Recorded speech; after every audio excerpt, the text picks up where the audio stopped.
આજના સુંદર મજાના કાર્યક્રમ માતૃભાષા મહોત્સવ કે જેનું આયોજન 21મી ફેબ્રુઆરી 2024 ના રોજ વિશ્વ માતૃભાષા દિવસ નિમિત્તે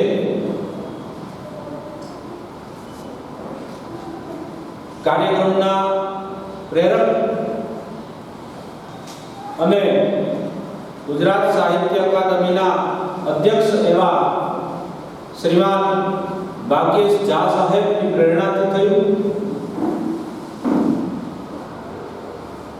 ગુજરાત સાહિત્ય અકાદમી ગાંધીનગર,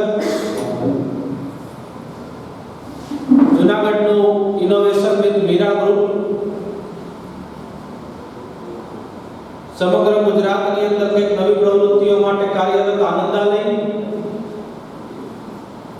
પ્રેમાનંદ વિદ્યાધામ કે જે પૂજ્ય મુક્તાનંદજી બાપુ તથા પ્રખર શિક્ષણવિદ શ્રી બરાડ સાહેબ દ્વારા સંચાલિત છે, તથા શ્રીમાન હર્ષદભાઈ શાહ ની અધ્યક્ષતામાં કાર્યરત માતૃભાષા ગૌરવ પ્રતિષ્ઠાન, આટલા બધા મહાનુભાવો જે કાર્યક્રમનું આયોજન કરે છે એવા સરસ મજાના આજના આ કાર્યક્રમ ની અંદર આપણે અકાદમીના મહામાત્ર એવા ડોક્ટર જયેન્દ્રસિંહ જાદવનો પણ યાદ કરવા રહ્યા કે જેમણે ખૂબ જ સરસ મજાનો આવો કન્સેપ્ટ મૂક્યો કે સમગ્ર ગુજરાતમાં એક સાથે આજના દિવસે 151 જગ્યાએ એક જ દિવસે ગુજરાતી ભાષા, આપણી માતૃભાષા ના અનુસંધાનમાં કાર્યક્રમો થાય અને કંઈક નવી ધૂણી તથા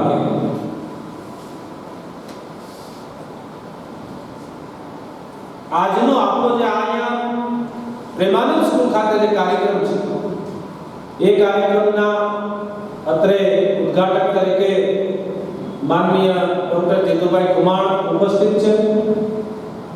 આજના વક્તા અને ભાષા પ્રેમી, ભાષા સાધક એવા શ્રી એલવી જોશી સાહેબ પણ અત્રે ઉપસ્થિત છે. વડીલ શ્રી ધીરુભાઈ સાદરિયા, કાર્યક્રમના મુખ્યત્વે જે સંયોજક છે એવા મીરાબેન, સંચાલક શ્રી હિરેનભાઈ, મંચાભિમુખ બેઠેલા સૌ ભાષા પ્રેમીઓ, ભાષા સાધકો, આપણા અહીંના વિષયને બહુ સરસ રીતે રજૂ કરવાનો પ્રયાસ થયો છે. વિષય છે મળી માતૃભાષા મને ગુજરાતી. મૂળ આની કંઈક પંક્તિઓ આ પ્રકારની છે: સદા સૌમ્યથી વૈભવે ઉભરાતી, સદા સૌમ્યથી વૈભવે ઉભરાતી, મળી માતૃભાષા મને ગુજરાતી. કેટલા સરસ શબ્દો છે! સદા સૌમ્યથી વૈભવે ઉભરાતી. સૌમ્ય અને વૈભવ બેને સાથે લીધા છે ગુજરાતી. વૈભવ હોય ત્યાં પછી સૌમ્યનું બચવું અઘરું છે ભાઈ. એટલા માટે આપણી માતૃભાષા જે છે એની વિશેષતા એ છે કે સૌમ્યથી વૈભવે ઉભરાતી, અને પાછું ઉભરાય છે. અને આપણે આપણા સાહિત્ય સાથે સાંકળીએ તો એકદમ સટીક શબ્દો આ સાબિત થાય. સદા સૌમ્યથી વૈભવે ઉભરાતી, મળી માતૃભાષા મને ગુજરાતી. માતૃભાષા છે એટલે મળે, લઈ ન શકાય. મળી માતૃભાષા મને ગુજરાતી. ગર્વ છે આપણને આ ગુજરાતી માતૃભાષા મળવાનો, આપણને આપણા ગુજરાતી હોવાનો. એટલો સરસ વિષય અત્રે નક્કી થયો છે માટે ખૂબ આનંદની વાત છે, ખૂબ જ આનંદની લાગણી છે.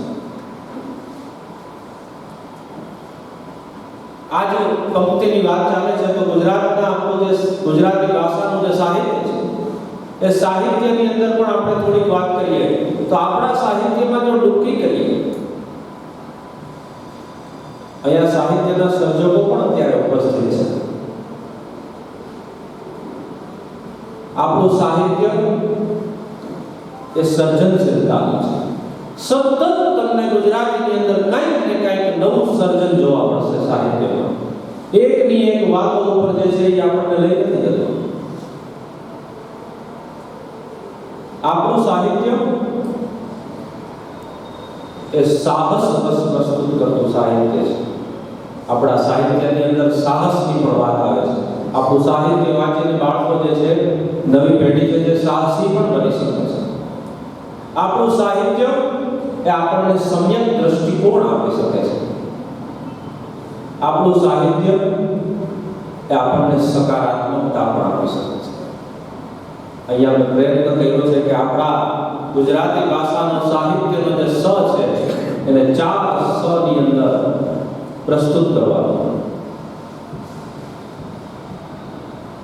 સર્જનશીલતામાં આપણે અજય છીએ. સાહસ ખૂબ જ જરૂરી બાબત છે. એમાં પણ આપણે ખૂબ સરસ વાતો રજૂ કરી છે આજ સુધી. આપણે હમણાં જ જેમ વાત કરીએ,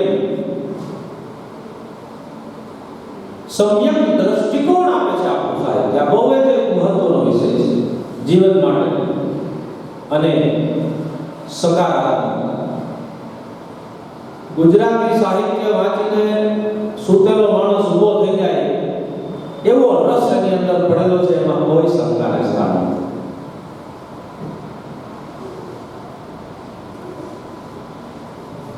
પણ પ્રશ્ન એ આવીને ઉભો રહે છે કે વાંચી મુદ્દો આવે છે, જેતુભાઈ આવે છે વાંચી.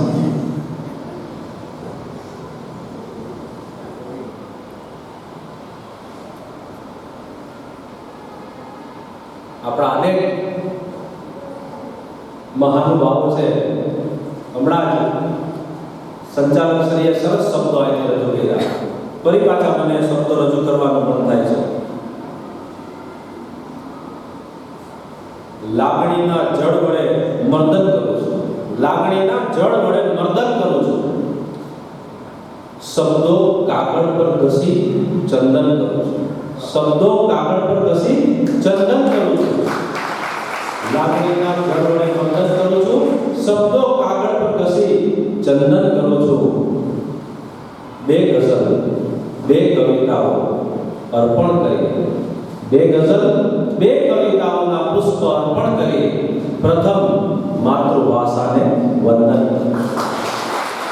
પ્રથમ માતૃભાષાને વંદન કરી. એક વખત ની વાત યાદ છે, હું કોઈને સાંભળતો હતો અને એમાં સરસ મજાની રશિયાની એક વાત આવી હતી કે રશિયાની અંદર 2 મહિલાઓ કૂવામાંથી પાણી કાઢતી હતી અને વાતમાં કે ઝઘડો થઈ ગયો. ઝઘડો એટલી બધી હદે વધી ગયો કે બંને જે છે એકબીજા ઉપર જે છે મારામારી ઉપર આવી ગયા. એટલો બધો ઝઘડો થયો. એમાંથી એક સ્ત્રીએ એવી કે ગાળ બીજી સ્ત્રીને દીધી કે પેલી સ્ત્રી જે છે એના હાથમાંથી પોતાનો ઘડો છટકી ગયો. કૂવાની અંદર ધડામ દેવાનો અવાજ આવ્યો અને સ્ત્રી જે છે પોતે પડી ગઈ. એ સ્ત્રી પડી ગઈ એટલે રોવા માંડી.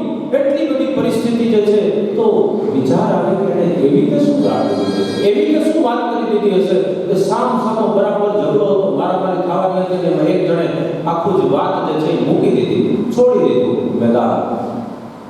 પછી ખબર પડી કે જે બીજી સ્ત્રી હતી અને એમ કીધું કે તારો પુત્ર તારી માતૃભાષાને ભૂલી જાય એવો હું તને શ્રાપ આપું છું. સમજવું અઘરું છે. ઓલી સ્ત્રીને થયું કે માતૃભાષાને ભૂલી જાય, મારું સંતાન તો ખતમ થઈ ગઈ વાત.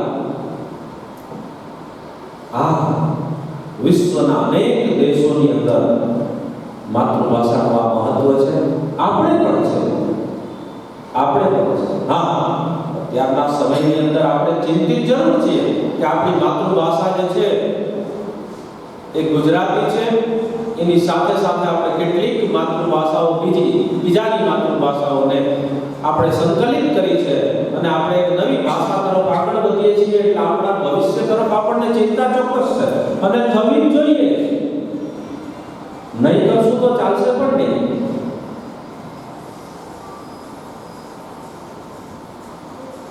ભાઈ શ્રી સાયરામભાઈ જે છે ઘણી વાર કહે છે કે ગુજરીશ એ શબ્દ વાપરે છે. ગુજરીશ ગુજરાતી અને અંગ્રેજીનું સંકલન કરે એટલે ગુજરીશ ભાષા કહે. એટલે એ વાત સાચી છે, પણ હવે આપણે જો ચિંતન કરીએ કે શું આપણે તમામ શબ્દોનું ગુજરાતીમાં શુદ્ધપણે ઉચ્ચારણ કરી અને વ્યવહારમાં વાપરી શકશું, તો અહીં આપણા સૌના મનમાં જે જવાબ આવે છે એ સત્ય છે અને સત્યને સ્વીકાર્યા વિના ચાલવાનું નથી. મિત્રો, જ્યારે અહીંયા મારે થોડીક વાત કરવાની છે ત્યારે મને બે ચાર પ્રશ્નો વિશે વાત કરવું પડશે કે વર્તમાન સમયમાં આપણી ભાષાને ટકાવવા, આપણી ભાષાને લગતા પ્રશ્નો કેટલા? તો લિસ્ટ તો લાંબુ થાય, પણ મને 3-4 વાતો લેવાનું મન થયું. હવે આ 3-4 પ્રશ્નો તમારી સામે રજૂ કરું. એમાં એક તો આપણી ભાષા જે છે એ કોકટેલ બની ગઈ છે. જેમ કોકટેલ શરબત પીએ એવી આ કોકટેલ ભાષા બની ગઈ છે. ગુજરાતીમાં માત્ર અંગ્રેજીનું જ મિશ્રણ થયું છે એવું નથી. અંગ્રેજી આપણને સરળતાથી દેખાતી ભાષા છે, માટે અંગ્રેજીનું મિશ્રણ આપણને લાગે છે. આપણી અંદર ઇતિહાસની અંદર જે લોકો ગુજરાતમાં આવ્યા, ગુજરાતની અંદર જે વિદેશી પ્રજાઓ આવી, એ બધાની કાંઈક ને કાંઈક શબ્દો આપણામાં ઉમેરાણા છે. માત્ર અને માત્ર આપણા જ અંગ્રેજીના જ શબ્દો ઉમેરાણા છે એવું નથી, પણ વર્તમાનમાં અંગ્રેજીનું વિશ્વ કક્ષાએ ખૂબ જ મહત્વ હોવાથી, અંગ્રેજીને આપણે વ્યવહારની અંદર ઉપયોગમાં લેવાની હોવાથી અંગ્રેજીના શબ્દોનું પ્રમાણ વધારે છે. ટેકનોલોજી હરણફાર પડી રહી છે સમગ્ર વિશ્વની અંદર. આપણે પણ એ ટેકનોલોજીમાંથી બચી નથી શકતા. તો ટેકનોલોજીના બધા જ શબ્દો આવે છે એ અંગ્રેજી છે. મોબાઈલને લગતા તમે શબ્દો વિચારો, ઇન્ટરનેટને લગતા શબ્દો વિચારો કે જે આપણે રોજિંદા જીવનમાં ઉપયોગ કરીએ છીએ, એનું ગુજરાતી આપણે કેવી રીતે કરશું? તો એક તો આપણી ભાષા કોકટેલ બની રહી છે, એનું શું કરવું? આ એક પ્રશ્ન છે. બીજો પ્રશ્ન છે, આપણે વાંચતા નથી. વાંચન ઓછું થઈ ગયું છે. આ બહુ ગંભીર પ્રશ્ન છે. ત્રીજો વિચાર મને આવ્યો જ્યારે થોડા સમય પહેલા ગુજરાત માધ્યમિક અને ઉત્તર માધ્યમિક શિક્ષણ બોર્ડનું રિઝલ્ટ આવ્યું 10મા ધોરણનું, અને એની અંદર વાત આવી કે 10મા ધોરણની અંદર જે આંકડાઓ રજૂ થયા એમાં ગુજરાતી વિષયમાં, ગુજરાતી માધ્યમમાં નપાસ થનારા વિદ્યાર્થીઓની સંખ્યા લાખોમાં હતી. કેટલાક હજાર નહીં, લાખોમાં હતી. ત્યારે રૂવાણા ઉભા થઈ જાય. બહુ ગંભીરતાથી વિચારવા જેવો પ્રશ્ન. ચોથો પ્રશ્ન આવે મારી સામે. અંગ્રેજી માધ્યમ અને ગુજરાતી માધ્યમ ભારત અને પાકિસ્તાનની જેમ દુશ્મન છે.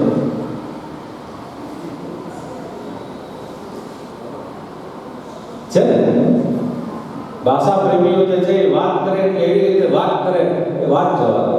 હું થોડોક નિખાલસ માણસ છું એટલે મારા તરફથી જે વાત કરીશ એની અંદર ક્યાંક ન ગમે એવું થશે, પણ વાસ્તવિકતાઓ કંઈક જુદી છે. પણ એ પણ આજનો પ્રશ્ન તો છે જ, એના વિશે પણ ચિંતન કરવું જોઈએ. એટલે જ્યારે આ પ્રશ્નો આવ્યા ત્યારે મને ગાંધીજી યાદ આવ્યા, મને સરદાર પટેલ યાદ આવ્યા, મને ધીરુભાઈ અંબાણી યાદ આવ્યા, મને અદાણી પરિવાર યાદ આવ્યો, મને આપણા માનનીય પ્રધાનમંત્રી યાદ આવ્યા કે આ ગૌરવવંતા ગુજરાતીઓ એ છે કે જેણે પ્રશ્નોને જોઈને બેઠા નથી રહ્યા, એ પ્રશ્નોના સમાધાન કાઢવાનો વિચાર કર્યો છે. તો ગુજરાતની પ્રજા એ સોલ્યુશનની પ્રજા છે. ગુજરાતની પ્રજા એ નિરાકરણની પ્રજા છે.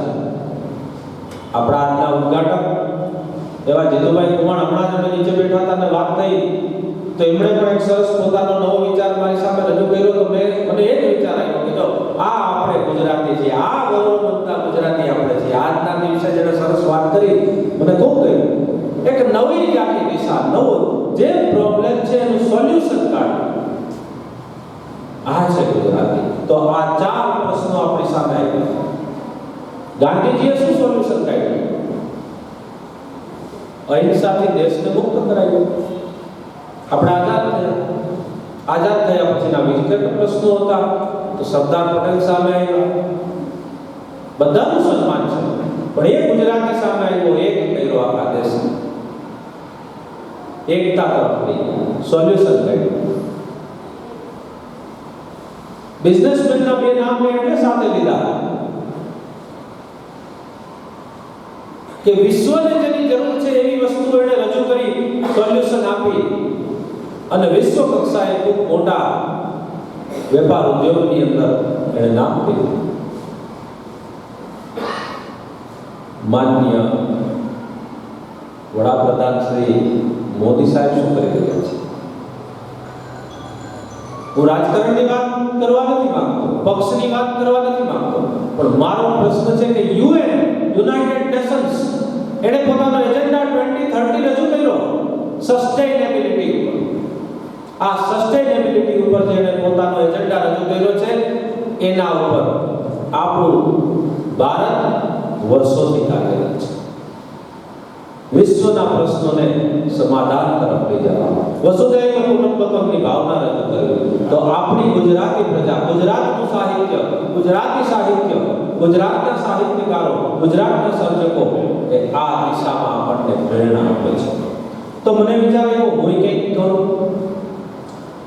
એક વખત સરદાર પટેલને પૂછવામાં આવ્યું, સરદાર પટેલ સાહેબને અંગ્રેજી અને ગુજરાતી બાબતે કંઈક પૂછવામાં આવ્યું કે ભાઈ તમે ગુજરાતી છો, માતૃભાષાને પ્રેમ કરો છો, તો તમે શા માટે આવી રીતે લખો છો?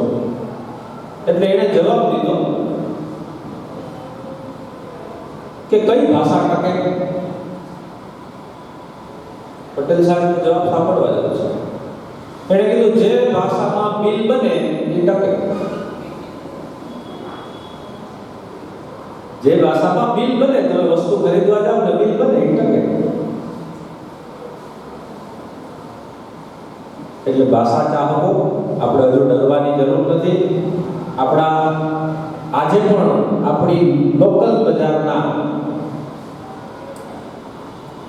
અતિશયોક્તિ વિના કહું કે 98% બિલ ગુજરાતીમાં મળે છે. તમે લેવા જાવ કે તમે આજે બિલ માંગતો, આપણને આદત નથી જનરલી બિલ લેવાની, પણ બિલ લેવાના માંગતો મોટે ભાગે એ ગુજરાતીમાં લખીને આપશે. એટલે આપણે કંઈ ચિંતા કરવાની જરૂર નથી, આપણી ભાષા અમર છે. બીજી વાત, ભાષા, સાહિત્ય સર્જન, આ તો બધું નદીના વહેણ જેવું છે. નદીનું વહેણ જે છે એ આગળ વધતું જાય અને પોતાની સાથે ઘણી બધી વસ્તુઓ જે છે એ ભેળવતું જાય. એમ ભાષાની અંદર નવું નવું ભળતું જશે, પણ આ ભાષા અમર રહેશે. કારણ કે જ્યાં જ્યાં ગુજરાતીઓ વસે છે, ગુજરાતની બહાર પણ એ ગુજરાતને પ્રેમ કરે છે, એ ગુજરાતીને પ્રેમ કરે છે. ગઈકાલે સાંજે જ મારી ઘરે અમારા જ્ઞાતિના સંબંધી આવેલા, એ લોકો 300 વર્ષથી ઉત્તર પ્રદેશમાં રહે છે. એટલે સ્વાભાવિક રીતે જ અમે જ્યારે મળીએ ત્યારે આપણે એની સાથે હિન્દીમાં બોલવાનો પ્રયત્ન કરીએ, પણ એ ગુજરાતીમાં બોલતા હતા. એટલે અમારે વાત થઈ કે ભાઈ તમે સરસ ગુજરાતી બોલી રહ્યો છો, આટલા વર્ષોથી ત્યાં છો કોઈ, તો કે નહીં અમે ઘરમાં ગુજરાતી બોલીએ છીએ, કે અહીંયા વ્યવહારમાં નહીં કે બોલીએ. આજે 300 વર્ષ પહેલા જે ક્યાં હશે, તો આમ સ્વાભાવિક રીતે વિચારો તો એના સંતાન, એના સંતાન, એના સંતાન, આ જેટલાની પેઢી હશે તો ખરેખર હિન્દી થઈ જવા જોઈએ. પણ એ લોકો બહુ સરસ ગુજરાતી બોલે છે. આવું જ વિશ્વની અંદર જ્યાં જ્યાં ગુજરાતીઓ વસ્યા છે આ સાહસિક પ્રજા જ્યાં ગઈ છે ત્યાં એને પોતાની ગુજરાતીને, પોતાની માતૃભાષાને જીવંત રાખી છે. પણ હા, આ ભાષા છે એ નદીની જેમ વહેતી છે. તમામ ભાષા સાધકોને એના ઉપર પૂરો અધિકાર છે. અને કેવી ભાષા છે આપણી? માતૃભાષા. માં છે, માતૃભાષા માં છે એટલે માં ઉપર તો સૌનો અધિકાર છે. એટલે અને માં નિર્મળ છે, માં પ્રેમનો સાગર છે. એક માને 4-5 સંતાનો હોય, એક તોફાની હોય, એક ડાયો હોય, એક વિચિત્ર હોય, એક સ્વાર્થી હોય, તો એ માના ખોળામાં બધા સરખા છે. એટલે આપણે આ માને એના લેવલથી જોવાની જરૂર છે, એમના સ્થાને જઈને જોવાની જરૂર છે. તો જે કંઈ પણ આવે એ નદીના વહેણની જેમ ચાલતું રહે. માટે આ કોકટેલ ભાષામાં જેટલી જે છે એ ગુજરાતી જળવાઈ રહે એનો પ્રયત્ન આપણે ચોક્કસ કરવો જોઈએ. પણ સંપૂર્ણ ગુજરાતી કદાચ વ્યવહારિક દિશામાં આપણે કરીશું. મિત્રો, વાંચવા બાબતે મેં બીજી વાત કરી. વાંચન બહુ જ જરૂરી છે. વાંચન ખૂબ જ જરૂરી છે. અનેક મહાનુભાવોને મેં કીધું, કહેતા સાંભળ્યા છે કે એમને ઓશિકે પુસ્તક રહે છે, એમના ઓશિકે પુસ્તક રહે છે, એવું અનેક મહાનુભાવો કહે છે. અનેક લોકોને તમે એના હાથમાં કોઈને કોઈ પુસ્તક સાથે જોયા હશે, આજે પણ જોતા હશો. પુસ્તક એ શ્રેષ્ઠ મિત્ર છે. પુસ્તક એ શ્રેષ્ઠ મિત્ર છે. માટે આપણે વાંચીએ, વંચાવીએ. આપણા ઘરની અંદર, આપણા પરિવારની અંદર જ્યારે પણ કોઈને કંઈક ગિફ્ટ આપવા જેવું લાગે છે કે આપણે કંઈક ઇનામ દેવું છે, કોઈ એવો સારો પ્રસંગ છે, આપણી આવનારી પેઢીને આપણે કંઈક દેવું છે, તો ચોક્કસ એને માતૃભાષામાં લખાયેલું એક પુસ્તક આપણે આપીએ. આપણા ઘરની અંદર પણ સાહિત્યની કમી થતી જાય છે. દૈનિક વર્તમાન પત્રો પણ આજે બધાના ઘરમાં આવતા નથી. આ વાસ્તવિકતા છે. એક સમય હતો આપણા ઘરની અંદર 2-3 વર્તમાન પત્રો આવતા. એક સમય હતો આપણે ત્યાં 3-4 જે છે એ મેગેઝિન પડ્યા હોય, સામયિકો પડ્યા હોય. પણ આજે નથી. એવરેજ ઘરની અંદર નથી. આપણે મોબાઈલની અંદર જોઈ લઈએ છીએ. મોબાઈલની વાત આવે તો વિચારીએ આપણે કે ગુજરાતીમાં શું કહેવું. વિચારવા જેવું છે. મોબાઈલને ગુજરાતીમાં શું કહેવું? સિમ કાર્ડને શું કહેવું? ડેટાને શું કહેવું? ઇન્ટરનેટને શું કહેવું? રોમિંગને શું કહેવું?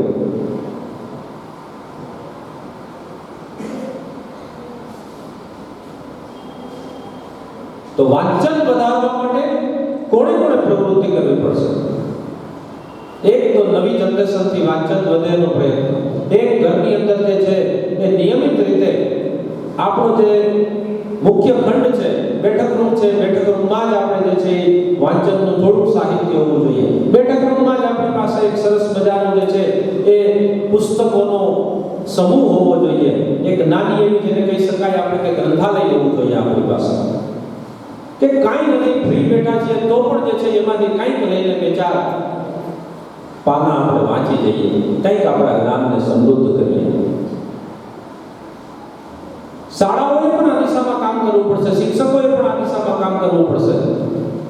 વિદ્યાર્થીઓને વાંચવા માટે ખાસ સાહિત્ય આપવું પડશે, પુસ્તકો આપવા પડશે, એની ઉંમરને અનુરૂપ પુસ્તકો આપવા પડશે. વાંચન વિના પાછળ રહી જશો. વાંચનને વેગ મળે એવી અનેક પ્રવૃત્તિઓની આપણે સૌને જરૂર છે અને એ કરવું જ જોઈએ.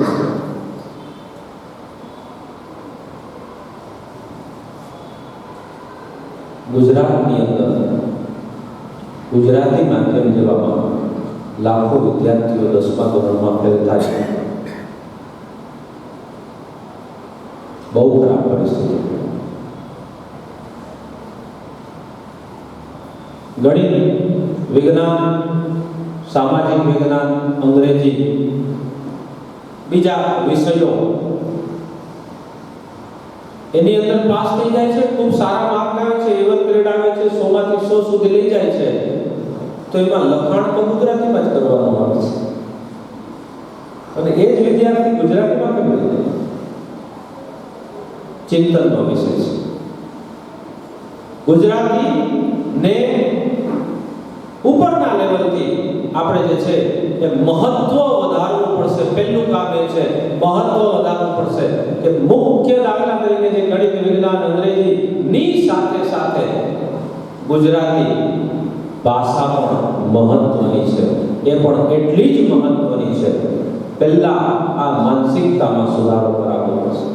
જો એ માનસિકતા બનશે તો એ ભાષા પ્રત્યે પ્રેમ વધશે. એ ભાષા પ્રત્યે પ્રેમ વધશે તો એ ભાષાને મહત્વ મળશે, અને મહત્વ મળશે એટલે બાકીના સ્ટેપ એની મેળે મેળે આગળ વધવા મળશે.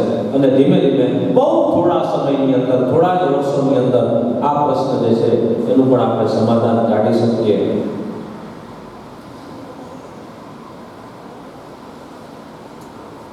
અત્યારે મોટો પ્રશ્ન છે માધ્યમનો. અંગ્રેજી માધ્યમમાં જવું કે ગુજરાતી માધ્યમમાં જવું? આની અંદર પણ મહત્વતાની એક વાત આવી ગઈ છે. જો આ માધ્યમ છે, મહત્વતાને લગતી કોઈ વાત નથી. અમારે ઘણી વખત આવો પ્રશ્ન બનતો હોય, લોકો આવે અને પૂછે કે સાહેબ તમારો શું અભિપ્રાય છે? આ માધ્યમ છે ભણવાનું, એનાથી માતૃભાષાને કંઈ કરવું પડે. એના માટે તો આપણી પાસે શબ્દ જ સરસ છે. મળી માતૃભાષા મને ગુજરાતી મળી છે, એ આપણી માતૃભાષા છે, એ બદલાવાની નથી. એ પ્રથમ છે.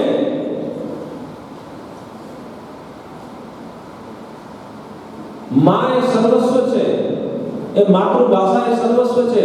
કારણ આપણે વિચારશું એમાં, આપણે સમજશું એમાં, આપણી દૈનિક ક્રિયાઓની વાત આપણે કરશું એમાં, ઘરની અંદર આપણે બોલશું, એ મિત્રો સાથે આપણે બોલશું, તો એ માતૃભાષા છે. અભ્યાસ માટેનું માત્ર માધ્યમ જે છે વિદ્યાર્થીઓ કોઈ પણ પસંદ કરી શકે એ અલગ વસ્તુ છે. એનાથી આ વાત ન થઈ શકે. પણ એનો અર્થ એવો નથી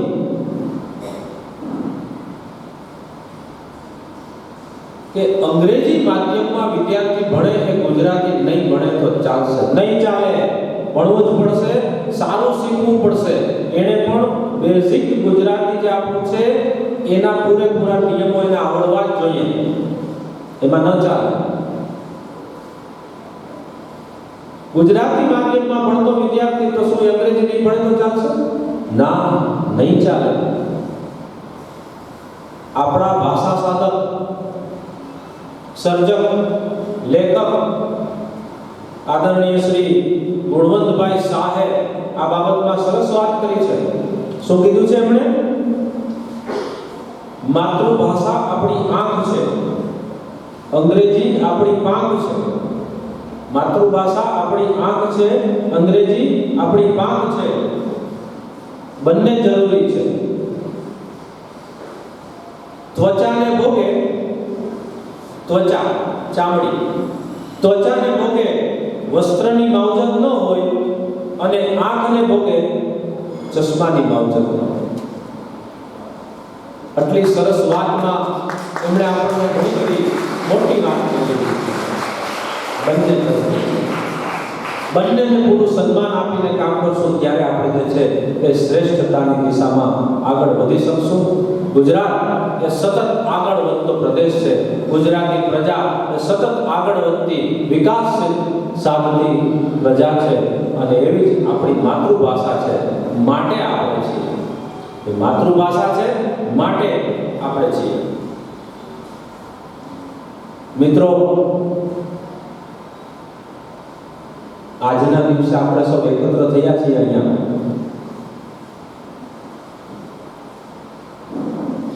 એટલા માટે જ એકત્ર થયા છીએ કે આપણને આપણી ભાષા પ્રત્યે પ્રેમ છે, આપણને આપણી ભાષા પ્રત્યે લાગણી છે.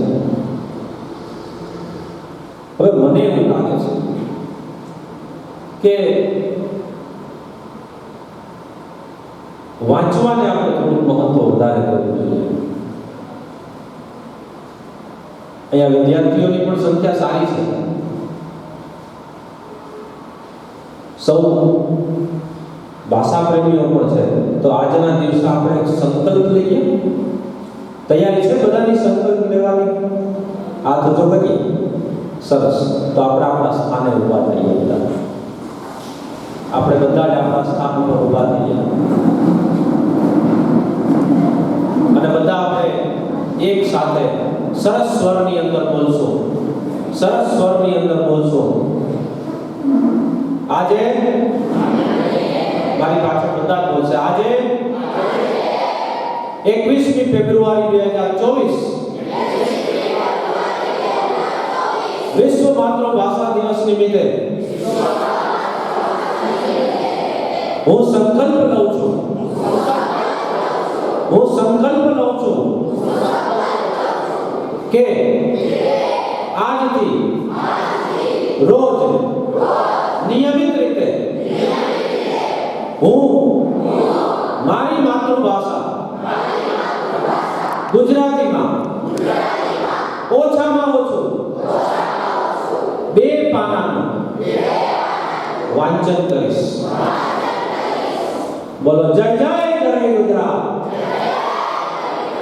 મારી ભાષા ગુજરાતી. મને ગર્વ છે મારી માતૃભાષા ઉપર. આપ સૌ આપનું સ્થાન ગ્રહણ કરો. ધન્યવાદ, ખૂબ ખૂબ ધન્યવાદ. જય જય ગરવી ગુજરાત. વંદે માતરમ. ભારત માતા.